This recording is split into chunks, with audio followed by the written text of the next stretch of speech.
grâce, un privilège de pouvoir partager la parole de Dieu. Les salutations dans le bon nom de Jésus. Amen. Le Seigneur nous a fait du bien ce matin. On a passé un bon moment de louange et d'adoration. C'est important d'élever le Seigneur Jésus-Christ comme il en est dit. C'est de cette façon qu'il fait descendre sa bénédiction, sa présence et sa puissance. Je ne sais pas si vous avez eu le privilège, la grâce de travailler auprès d'un employeur qui avait le souci de vous rémunérer en fonction d'objectifs précis. Dans le milieu des entreprises, on appelle ça l'EAD. Bien souvent, quand on remplit cet entretien avec ses objectifs, à la fin de l'année, on peut être déçu. Parce qu'on pensait avoir atteint les objectifs et l'employeur, d'une façon ou d'une autre, nous amène à comprendre qu'on ne les a pas atteints. Donc, il ne pourra pas nous donner la rémunération ou l'augmentation que l'on espérait. Et il n'en va pas de même de notre Seigneur Jésus-Christ. Alléluia! Lorsqu'il fait une promesse, lorsqu'il donne un objectif, si nous sommes dans son plan, alors il nous donnera ce qu'il nous approuve. Alléluia! Amen. Et le thème de ce message, c'est « Puis Dieu se souvint ». De quoi va-t-il se souvenir? Premièrement, il va se souvenir de sa promesse et il va se souvenir de sa parole. Elle nous dit que Dieu ne ment jamais. Ce qu'il dit, il est capable de l'accomplir.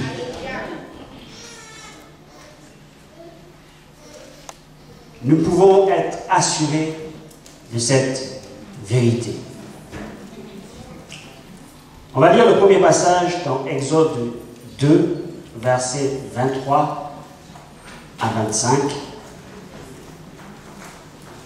Exode 2, versets 23 à 25.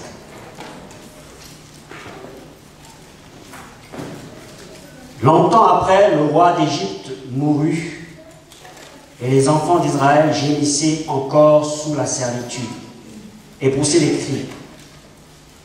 Ces cris que leur arrachait la servitude montèrent jusqu'à Dieu. Dieu entendit leur gémissement et se souvint de son alliance avec Abraham, Isaac et Jacob. Dieu regarda les enfants d'Israël et il en eut compassion. Dieu se souvint de la parole qu'il avait donnée à son serviteur Abraham. Nous connaissons le contexte. Le peuple d'Israël a émigré en Égypte et a été gardé sous la conduite de Joseph, a été sauvegardé de la famine qui sévissait. Et bien des années après, que Joseph soit passé, d'autres pharaons se sont élevés qui n'avaient pas connu Joseph. Et le peuple d'Israël a commencé à être martyrisé par ces nouveaux rois d'Égypte. C'était le jeu de l'ennemi. C'était le jeu du diable. Et pendant 400 ans, Ils vont vivre sous le coup de l'ennemi. Dieu, de façon providentielle, va susciter un libérateur en la personne de Moïse. Et Moïse, grandissant dans la cour de Pharaon, loin de son peuple, va un jour, au moment de sa majorité, de sa maturité, vouloir aider le peuple d'Israël. Il va tenter de le faire par ses propres moyens, en ne dépendant pas de Dieu. Il va finir par tuer un Égyptien et le roi d'Égypte, le pharaon de cette époque, qui était quelque part son frère, va l'apprendre. Il va devoir s'enfuir d'Égypte. Il voulait libérer le peuple d'Israël. Mais il voulait libérer le peuple d'Israël par ses propres moyens. Et c'est là, bien souvent, que nous faisons fausse route. Il va aller dans le désert pendant 40 ans. On pourrait se poser la question, mais qu'est-ce que Dieu attend? Ça fait 400 ans. Voilà un libérateur qui se lève et qui veut à un moment donné faire l'œuvre de Dieu. Qu'est-ce que Dieu attend?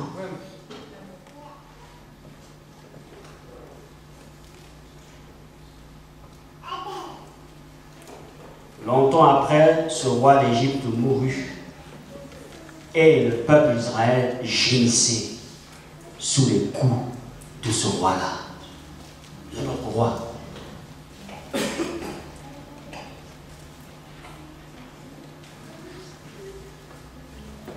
Mais à un moment donné, il est dit que Dieu a eu compassion de la situation d'Israël. Et il se souvint de quoi? Il se souvint de son alliance avec Abraham, Isaac et Jacob. Cette alliance, c'est une alliance fondamentale. Dans cette alliance, Dieu s'est engagé envers ses hommes. Dans la parole de Dieu, quand il se révèle un peu plus tard à Moïse, il lui dit, je suis le Dieu d'Abraham, d'Isaac et de Jacob. Et il rajoute, voilà mon nom pour l'éternité.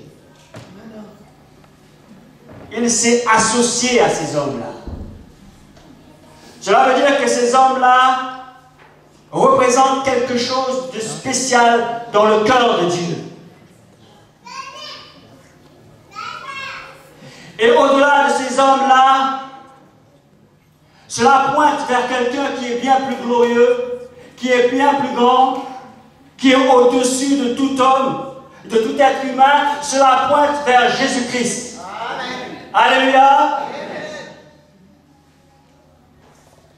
Abraham, c'est celui qui peut typifier, qui typifie ce que Jésus-Christ a fait pour nous à la croix, par sa mort et sa résurrection.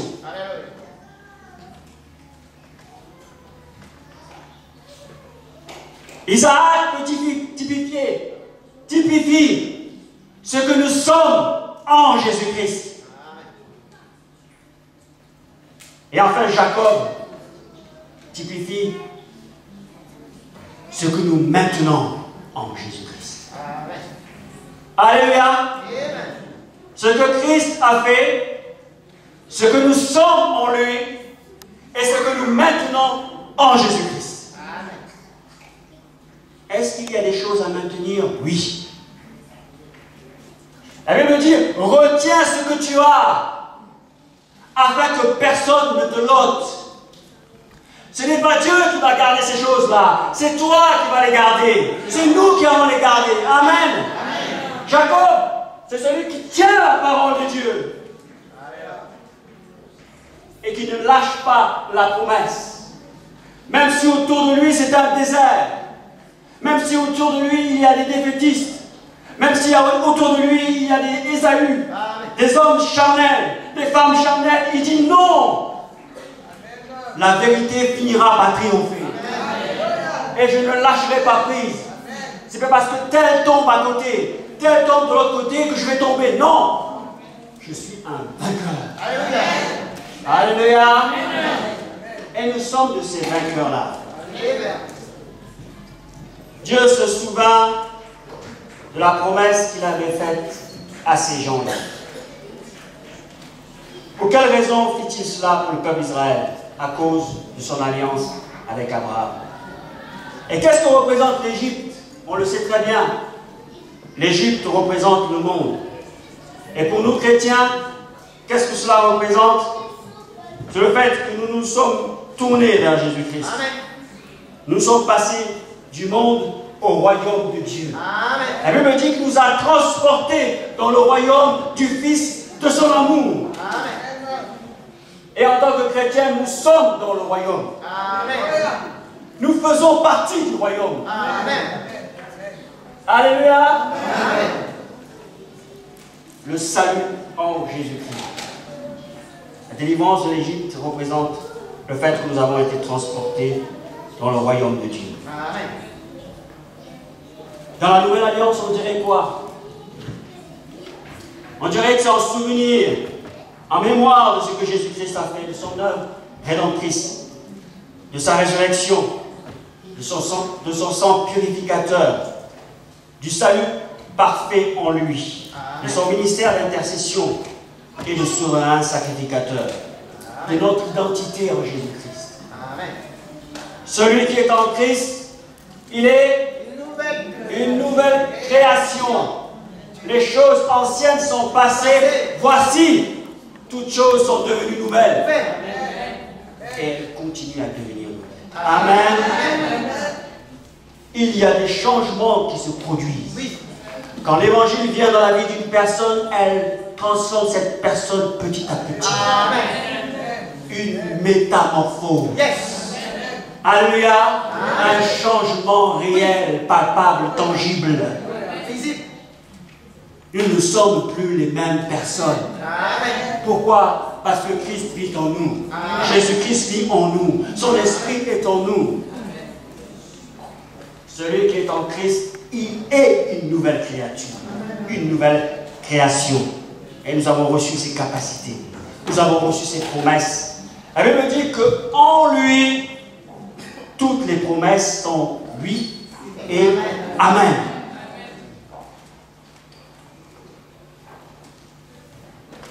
Gloire à Dieu. Alléluia.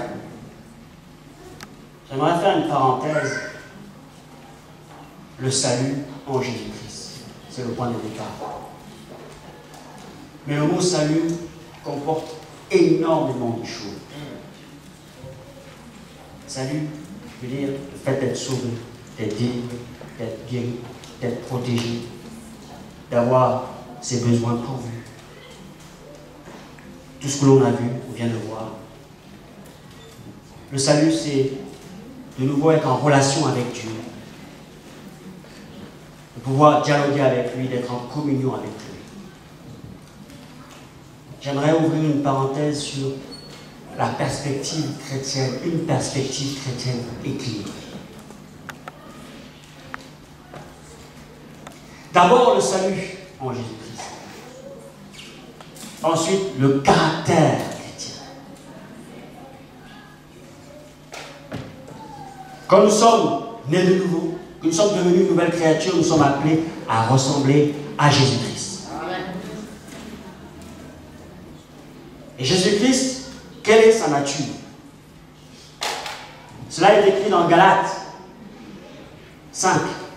Le fruit de l'esprit, c'est l'amour, la paix, la bonté, la douceur. Jésus-Christ, lors de son enseignement, en a parlé aussi. Il avait une foule de disciples et les amenait dans le haut d'une montagne, le sermon sur la montagne. Il a dit, heureux les pauvres en l'esprit, car le royaume des cieux est à eux. De quoi parlait-il? Sinon de l'humilité. De quoi parlait-il? Sinon de l'amour. Il dit, heureux ceux qui procurent la paix, car ils seront appelés fils de Dieu. Vous voyez la corrélation?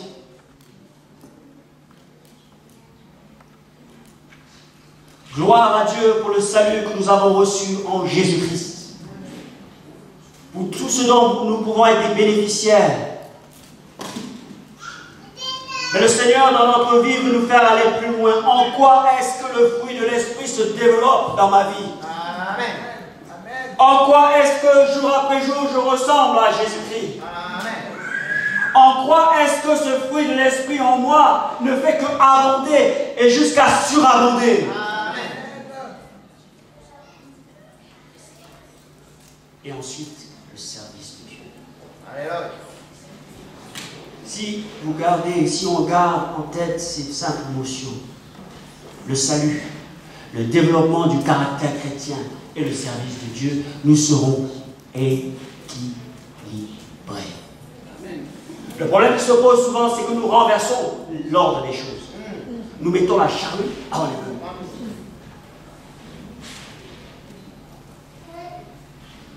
Un vilain caractère qui sert Dieu, ça va faire du bien autour de soi.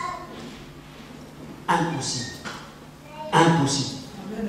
Avec tout le cœur que vous pouvez avoir, si vous n'avez pas été travaillé par le Saint-Esprit dans votre caractère, votre service, vous allez faire des dégâts. Ah oui. Vous allez faire des dégâts. Nous allons faire des dégâts autour de nous. Et ça nous appelle à puiser du salut que nous avons reçu en Jésus-Christ, de notre communion avec Dieu. Et de nous laisser travailler par Dieu dans notre caractère pour que nous ressemblions jour après jour de plus en plus à Jésus-Christ. Et alors, nous nous mettons au service. Nous faisons tout cela de façon cohérente pour que toute la gloire soit rendue à Jésus-Christ. Alléluia. L'Église de l'Assemblée des Saints. C'est là où nous sommes appelés à exercer, premièrement, ce à quoi nous avons été appelés, et au-delà, autour de nous, auprès de notre prochain. Alléluia. Amen. C'est très important de garder ces notions en tête, parce que bien souvent, on s'éloigne de l'Église. Et l'Église est un principe biblique. Amen. L'Église locale est un principe biblique. Amen. On ne peut pas vagabonder. Amen. Nous sommes appelés à être enracinés à un endroit. Et le Saint-Esprit nous envoie à un endroit pour être enracinés dans sa parole. L'église locale est une vérité biblique. On ne peut pas aller à droite et à gauche, à tout vent de doctrine. Non. Amen. Alléluia. Amen. Nous poussons droit Alléluia. pour la gloire de Dieu. Il est Dieu. On va retourner à notre expression. Puis Dieu se souvint. Cette expression parcourt la Bible, de la Genèse à l'Apocalypse. Elle le dit à la fin du déluge, concernant Noé, il est dit que Dieu se souvint de Noé. C'est comme s'il avait oublié.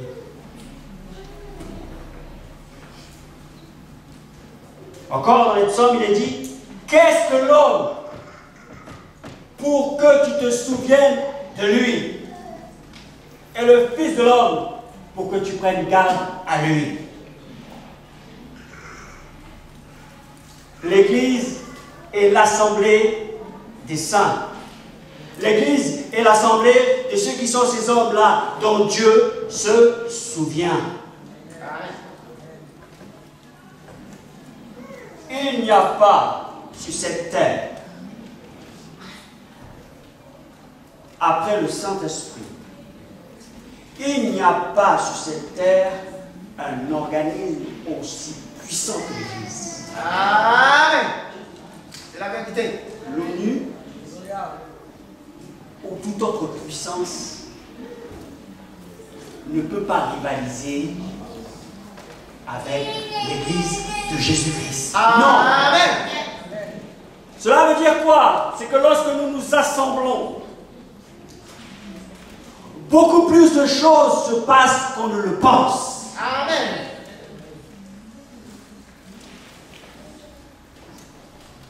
Tous les organismes qu'il y a sur cette terre ne peuvent pas lutter contre les puissances et ténèbres qui se trouvent dans les lieux célestes. Amen.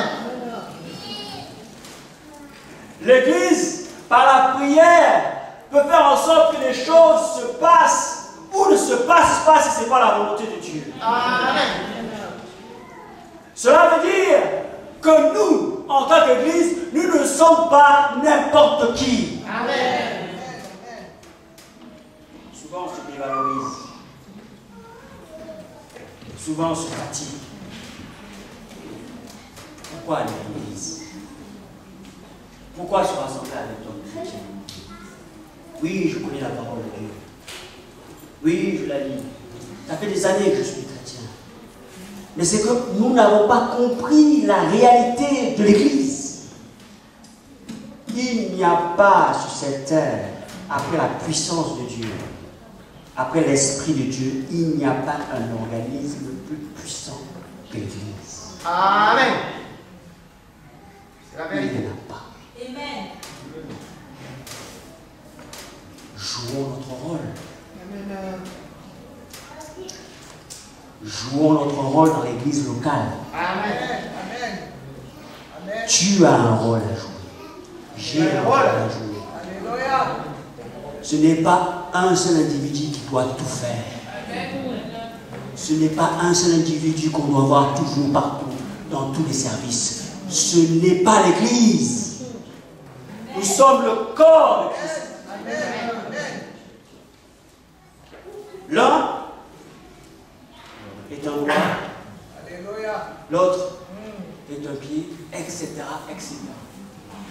Aucun individu ne peut tout faire tout seul. Ce n'est pas possible. Parce que c'est un principe biblique. Amen. Le but, c'est quoi? Le but, c'est que nous puissions prendre conscience de ce que nous sommes en Jésus. En tant qu'Église. Et en tant qu'Église locale. Nous avons tous un rôle à jouer. Et les pasteurs sont là pour coordonner tout ça. Amen. Amen. C'est la vérité. Et au temps de Dieu, il t'élèvera. Amen. Et si tu n'as pas appris à respecter, il aura du mal à t'élever. Gloire à Dieu. Amen. Gloire à Dieu. Merci Seigneur. Alléluia. De quoi se souvient-il? Il a un temps pour se souvenir de certaines promesses. Là, on voit positivement les choses, mais vous pouvez lire chez vous dans Apocalypse 16, la Bible dit que Dieu se souvint. Elle se souvint de qui? Il se souvint de Babylone. Babylone la grande, l'orgueilleuse, la prétentieuse. Il s'en souvint. Et il décida de s'en occuper. Donc, Dieu aussi se souvient du moment où il décide de juger.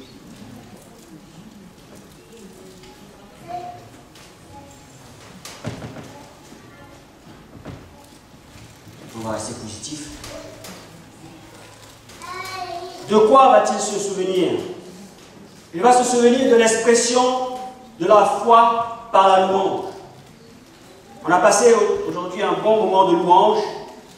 De quoi va-t-il se rappeler de la louange? Parce que la Bible dit que Dieu siège au milieu de la louange de son peuple. Parce qu'il y a une foi qui se dégage lorsqu'on loue le Seigneur. Vous connaissez tellement d'histoires dans la Bible où on parle de la réalité de la louange adressée à Dieu. On connaît l'épisode de Josaphat, qui a été encerclé par des ennemis. Et il ne savait pas où se plier. Il a fait appel à un prophète pour connaître la pensée de Dieu. Et il a su que Dieu était capable de délivrer. À ce moment-là, il a rassemblé l'armée. Mais c'était une armée particulière. C'était une armée avec des chantres au devant qui allaient au combat. Alors que les chantres de l'Éternel louaient et adoraient Dieu, disaient « Car sa miséricorde dure à toujours », il a placé des embûches auprès des ennemis d'Israël. Cela veut dire que la louange adressée à Dieu, comme cela lui sied, peut produire des effets beaucoup plus considérables qu'on le croit. Amen. Amen. Amen.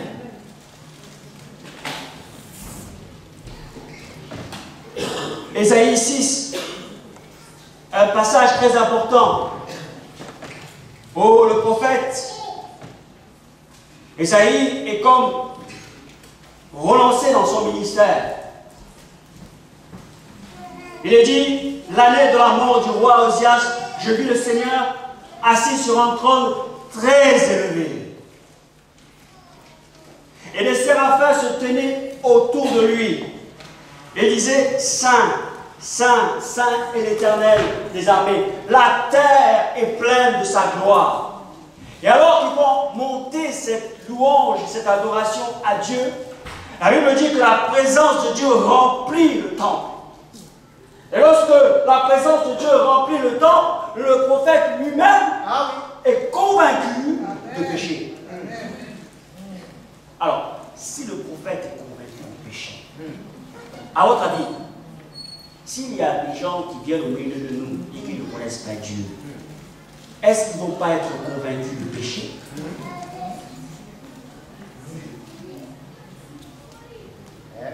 Malheur pour moi. Mes lèvres sont impures. Vous voyez la portée? La portée est énorme. Nous allons prendre un autre passage, le deuxième, dans Acte 16, versets 25 à 32, d'une expression de foi par la louange.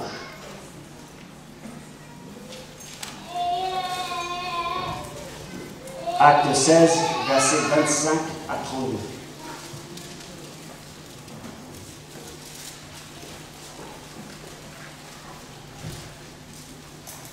Vers le milieu de la nuit, Paul et Silas priaient et chantaient les louanges de Dieu, et les prisonniers les écoutaient.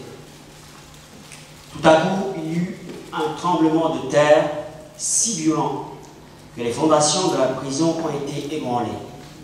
Toutes les portes se sont immédiatement ouvertes et les liens de tous les prisonniers ont été détachés. Lorsque le gardien de la prison s'est réveillé et a vu les portes de la prison ouvertes, il a tiré son épée, prêt à se tuer, car il croyait que les prisonniers s'étaient enfuis. Mais Paul a crié d'une voix forte, « Ne te fais pas de mal, car nous sommes tous ici. » Alors le gardien a demandé de la lumière, il est entré, précipitamment il s'est jeté tout tremblant aux pieds de Paul et de Silas. Il les a fait sortir et a dit, « Seigneur, que faut-il que je fasse pour être sauvé ?» Paul et Silas ont répondu, « Crois au Seigneur Jésus-Christ, et tu seras sauvé, toi et ta famille. » Et ils annoncèrent la parole du Seigneur, ainsi qu'à tous ceux qui étaient dans sa maison. Voyez encore les effets de la louange et de l'adoration. Il y a des choses où nous pouvons nous fatiguer à travailler. Mais lorsque nous apprenons à louer et à adorer Dieu comme il en est digne, il veut nous amener dans le repos. Cela veut dire que c'est lui qui travaille pour nous. C'est ce qui se passe en réalité. Quand on loue, on adore Dieu comme lui l'attend, c'est lui qui se met en œuvre. Il y a plusieurs passages qu'on vient de voir qui l'attestent. Cela veut dire que ce n'est pas de la blague. Ce n'est pas une plaisanterie. C'est de la réalité. Amen. Parce que c'est noté dans la parole de Dieu à plusieurs reprises. Quelle est notre heure de minuit?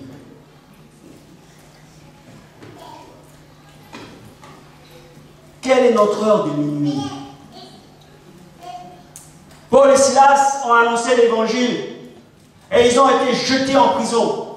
Ils ont été flagellés. Il y a peut-être du sang qui coule de leur dos. Mais ils font le choix à minuit d'adresser à Dieu la louange, l'adoration. Ils ne poursuivent pas un but particulier.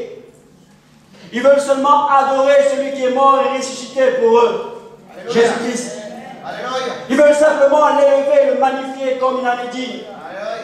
Dans les circonstances les plus pénibles qui soient. Mais alors qu'ils sont en train d'élever cette louange et cette adoration, la présence de Dieu descend. Et la présence de Dieu descendant, les portes se sont ouvertes, les chaînes sont tombées. Dieu travaille alors que nous sommes en train de louer et d'adorer Dieu comme lui, il attend. Amen.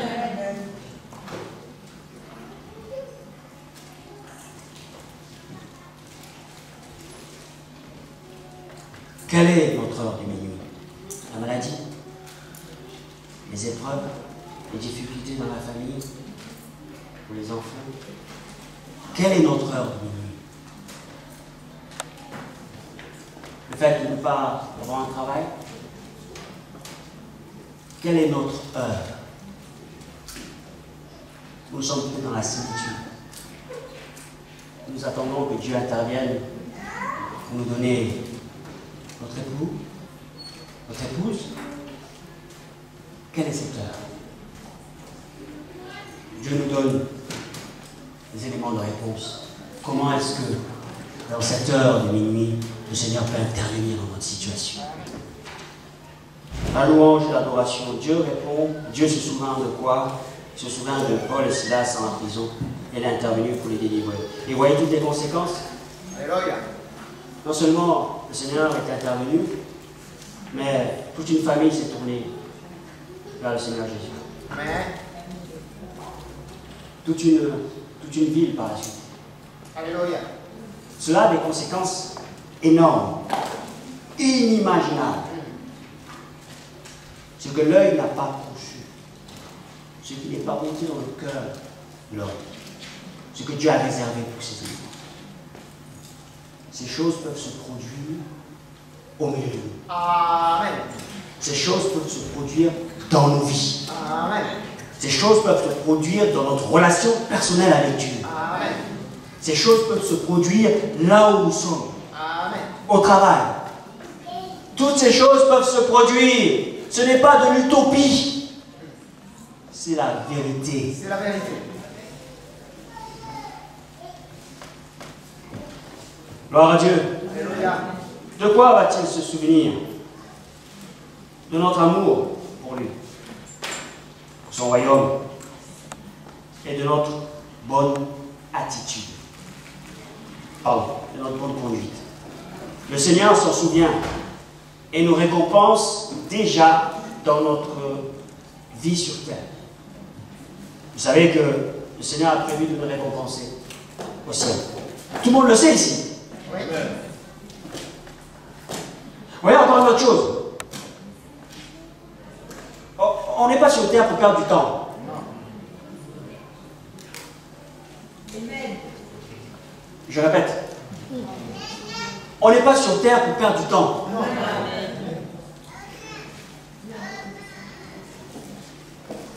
Chacun de nous a un but à atteindre. Amen. Vous vous rappelez tout à l'heure, à l'introduction, je parlais de l'entretien annuel d'évaluation de l'objectif. Dieu nous a envoyés sur cette terre pour atteindre un but. Pour atteindre un objectif. Alléluia. Amen. Et si nous atteignons cet objectif, la Bible dit qu'il a en réserve pour nous des récompenses. Nous sommes tous bien établis par rapport à ce fait. Jésus a plusieurs fois répété. Il a dit, j'ai donné à l'un un talent. J'ai donné à l'autre 2 talents. J'en ai donné à un autre 5 talents. Et à la fin, je demande des comptes par rapport au talent que j'ai donné. Bon, celui qui avait reçu un, il dit, bon, comme il n'avait pas beaucoup, je l'ai enterré. Donc, comme je l'ai enterré, ben, je te le redonne. Le Seigneur a dit, ah non, non, ça ne se passe pas comme ça.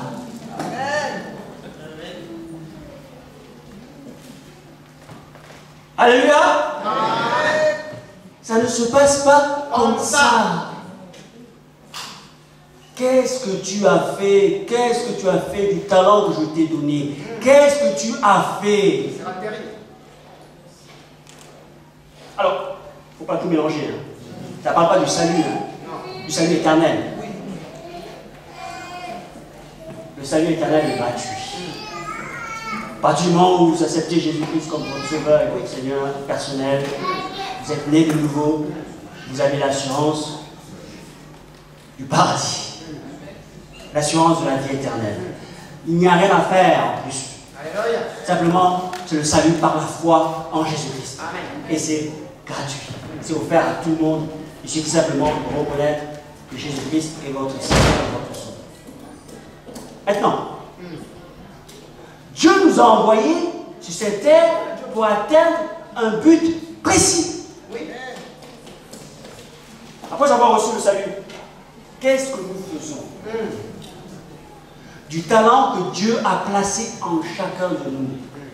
Dieu nous a donné au moins un talent. Il faut le reconnaître et le développer. Le faire fructifier. Et dans la mesure que nous faisons fructifier cela, le Seigneur à la fin va dire, viens, bon et fidèle serviteur, viens, bonne et fidèle servante. Tu as été fidèle dans les toutes petites choses, je vais t'en donner le plus grand. Amen. Et il dit quoi? Il dit bon, comme tu as été fidèle ici, sur une ville, ben, je vais te donner le gouvernement de 5 villes. Amen. Nous connaissons ces passages ou pas? Amen. Jésus-Christ ne plaisantait pas. Non. Il parlait très sérieusement. Cela veut dire qu'on est sur cette terre pour atteindre un objectif bien précis. Mais comment est-ce que nous allons connaître cet objectif si nous ne développons pas une relation personnelle avec Dieu? Si nous ne passons pas du temps en communion avec Dieu? Si nous n'intercédons pas pour que le Seigneur révèle cela à notre cœur et que nous puissions entrer dans les œuvres qu'il a préparées d'avance afin que nous les pratiquions. Ce n'est pas que tu vas te lever un matin et dire qu'est-ce qu'il y a à faire. Ça ne se passe pas de cette façon. Amen. Puisque ces œuvres ont été préparées d'avance. C'est à toi de les reconnaître simplement et t'entrer dedans. C'est là où nous faisons fausse route des fois. Il ne s'agit pas de courir d'aller dans le sens. Il s'agit de ta communion avec Dieu. De puiser, de comprendre et de saisir ce que Dieu attend de chacun et de chacun. Il attend de toi. Il attend de chacun de nous. Alléluia. Amen. C'est un message pour nous encourager à travailler pour Dieu. Amen. Et à travailler à sa façon. Amen. Selon ce que nous révèlent les Écritures. Amen. Et sa parole. Alléluia. Amen. Si tu sais qu'il y a une récompense au bout, cela vaut la peine. Si tu sais que il y a un but à atteindre, cela vaut la peine. Cela vaut la peine de subir parfois des incompréhensions. Cela vaut la peine de souffrir parfois des épreuves. Cela vaut la peine. Évidemment, nous servons Dieu de façon désintéressée. Évidemment, nous aimons notre Seigneur Jésus-Christ de façon désintéressée. Il est notre amour suprême. La Bible montre qu'il a fait le choix. Il a décidé de nous rémunérer. Il a décidé de nous récompenser en fonction de notre fidélité pendant notre passage sur terre. Amen. C'est lui qui l'a décidé. Pour nous encourager. Pour nous dire que cela vaut la peine d'évangéliser. Pour nous dire que ça vaut la peine de louer et d'adorer Dieu. Pour nous dire que cela vaut la peine de marcher dans la sanctification. Pour nous dire que cela vaut la peine, des fois, d'être incompris parce que nous faisons certains choix dans nos familles. Cela vaut la peine. De toute manière, c'est ce que Jésus-Christ lui-même a fait. Lorsque le temps de Dieu est venu, pendant 30 ans, il a vécu auprès de ses parents. Mais quand le temps de Dieu est venu, et qu'il a dû passer par les eaux du baptême, et que l'Esprit de Dieu est venu sur lui, sous la forme d'une colombe, et qu'il a dit, maintenant cette parole de l'Écriture est accomplie. L'Esprit du Seigneur m'a oint pour annoncer une bonne nouvelle au peuple. Il y a eu une séparation. Amen. Sa famille ne comprenait pas. Ses frères ne comprenaient pas. Ses sœurs. Mais dis, mais toi tu étais avec nous. Tu as grandi avec nous ici, là. Tu dis maintenant que tu es le Fils de Dieu. Il dit, sa mère, Marie, dit, reviens. Qu'est-ce que tu fais là-bas? Reviens ici. Des miracles sans nombre sont en train de se produire. Des choses spectaculaires sont en train de se produire. Mais sa famille veut le tirer, pour ne pas qu'il accomplisse le but pour lequel il est venu. Il a dit non. Et ensuite il dit à ses disciples, si quelqu'un ne m'aime plus qu'eux, il n'est pas digne de moi. Pourquoi? Parce que lui-même il est passé par ce chemin. Il passe par ce chemin. Jésus-Christ a payé un grand prix pour nous et il a fait le choix de ne pas accepter certaines choses, certaines personnes qui ont voulu le retenir pour ne pas accomplir sa mission.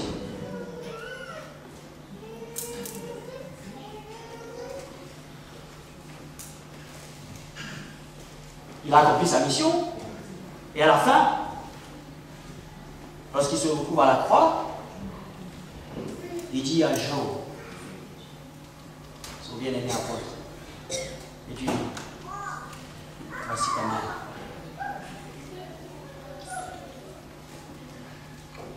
Voici ta mère. En parlant de Marie. Ça veut dire qu'il n'avait pas oublié sa mère. Ce n'est pas parce que Dieu te sépare, il veut que tu accomplisses certaines choses, que tu te sépares complètement de ta famille. Non. Ce n'est pas non plus cet extrême-là. Alors que tu es en train d'accomplir le plan de Dieu, et que certaines personnes y résistent, qui sont même des membres de ta famille, tu continues à les aimer. Mais tu ne lâches pas prise par rapport à ce que tu attends de toi. C'est ça l'équilibre. Tu as accompli le plan de Dieu tout en prenant soin. Souvent, en tant que chrétien, on bascule d'un extrême à l'autre. Tout, rien. C'est pas comme ça. Oui, sur la base biblique, sur les notions de base de la parole de Dieu, on est ferme. Oui. Amen. Amen. Pour tout le reste, il faut être un peu modéré, un peu nuancé. Les extrêmes, il faut éviter. Alléluia. Amen. Aimer ceux qui sont autour de nous, tout en accomplissant le but pour lequel Dieu nous a appelés. Amen. Et Dieu se souviendra de ses choix. Dieu se souviendra de cela. On va le lire dans Hébreux 6, versets 10 à 12. Amen. Amen. Dieu n'est pas injuste pour oublier. Autrement dit, il s'en rappelle de votre œuvre et le travail de votre amour. Il y a deux notions très importantes dans la parole de Dieu. Deux notions très très importantes dans la parole de Dieu. La Bible nous appelle à faire preuve de piété. Et la piété, c'est respecter Dieu. Respecter sa parole. Respecter ses commandements.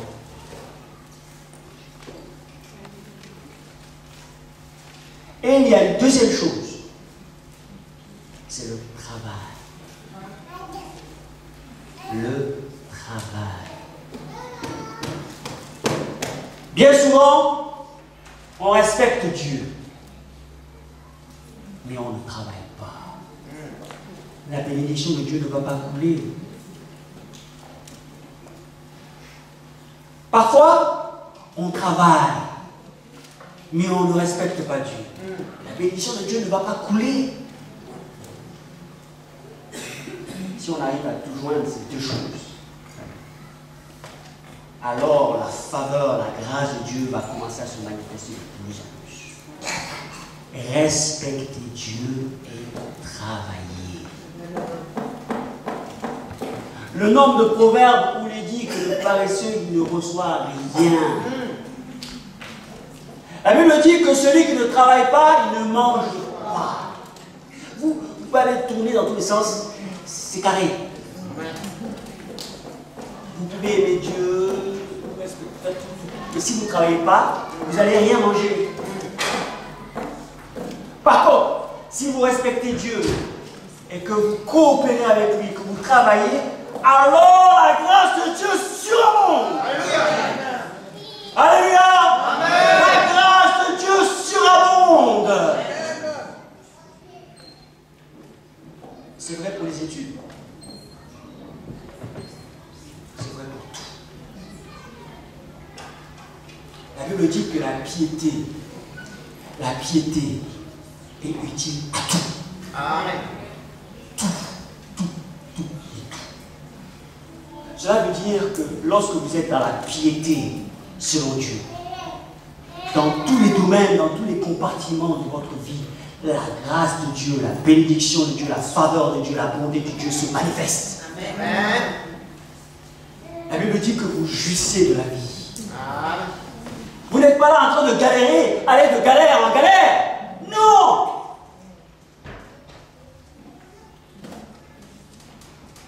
Il peut y avoir des épreuves pendant longtemps, mais le Seigneur vous fait passer par ces épreuves pour arriver à la victoire.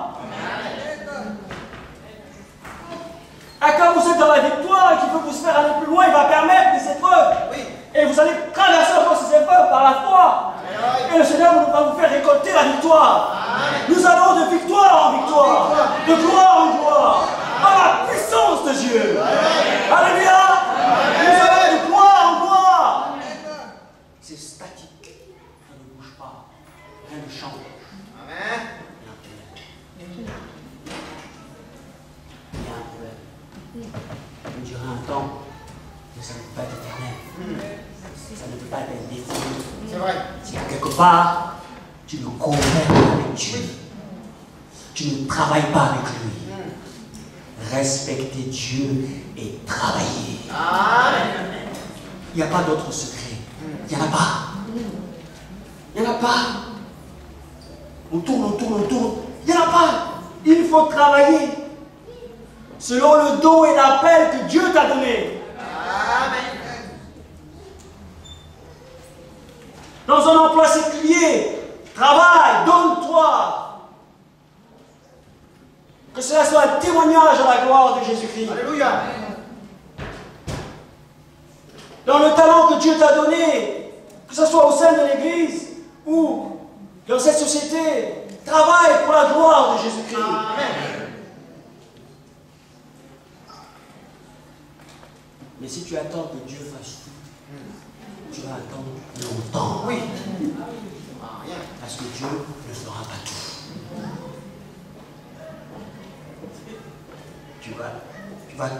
Tu vas coopérer avec lui. Tu vas le placer devant et tu vas t'associer avec lui. Alléluia. Et lorsque tu es dans cette position, des choses commencent à se produire. Alléluia. Alléluia. Il faut un équilibre.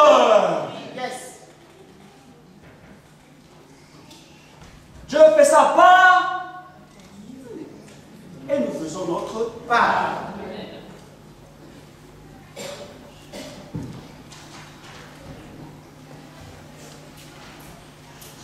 Le Seigneur m'a dit un jour, continue à faire du bien autour de toi,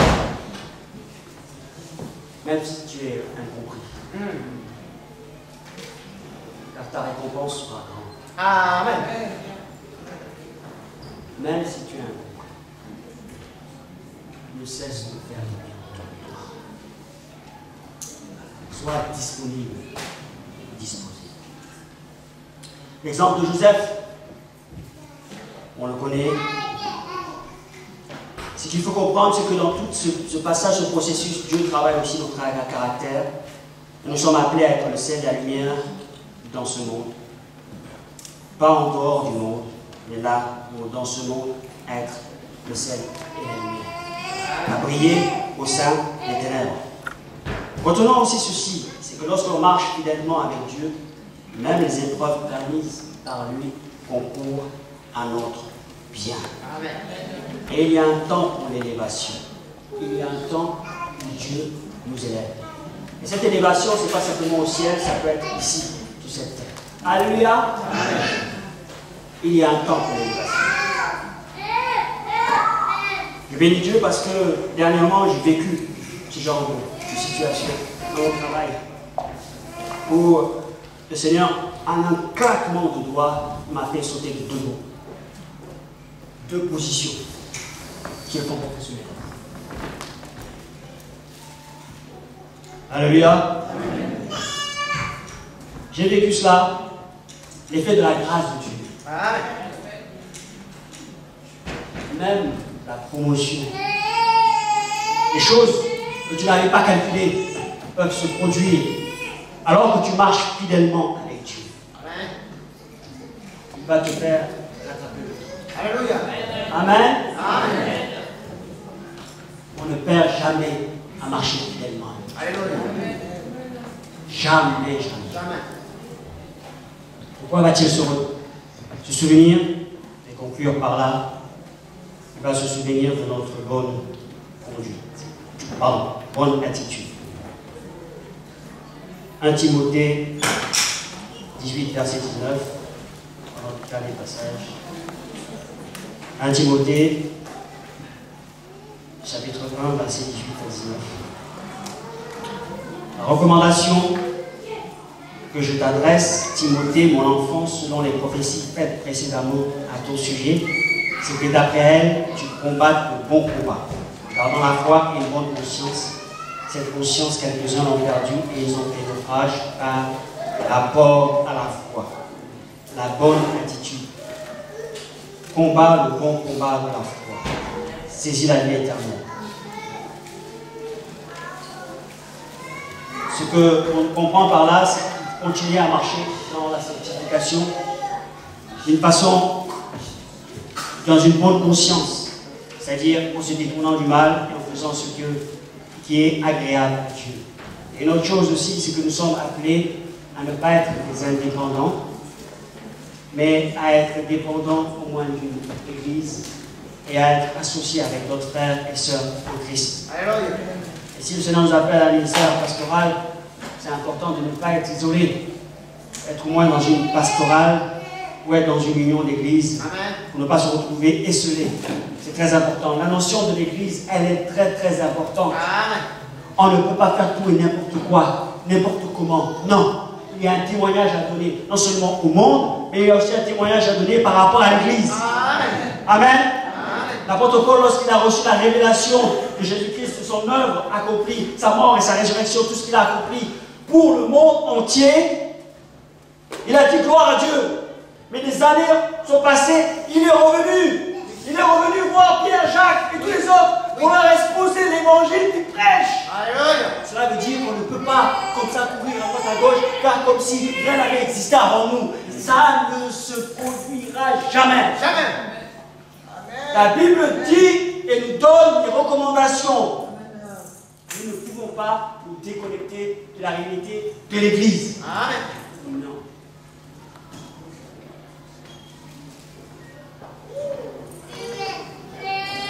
Faites très attention à ceux qui rejettent les bases de la Bible. Ceux qui rejettent les notions fondamentales de la parole de Dieu. Il faut faire très attention. Parce que tu ne t'appuies pas solidement sur Jésus-Christ. Et il y a des résumés dans l'histoire de l'Église. Il y a eu le concile de Nicée, de Constantinople, le credo, le christianisme. Ce genre de choses, ce sont les bases, je crois, Amen. en Dieu. Oui. Etc., etc. Ce sont des bases pour tout le christianisme. Alléluia. Amen. Amen. On ne peut pas le renier. Non. Tu sortirais d'où pour renier ça? Vraiment. D'où? Qui es-tu? Je crois en Jésus-Christ. Amen. Je crois en l'Esprit Saint. Oui. Amen. Amen. Il n'y a pas de doute à avoir là-dessus. Aucun doute. Jésus-Christ est homme, Jésus-Christ est Dieu. Oui.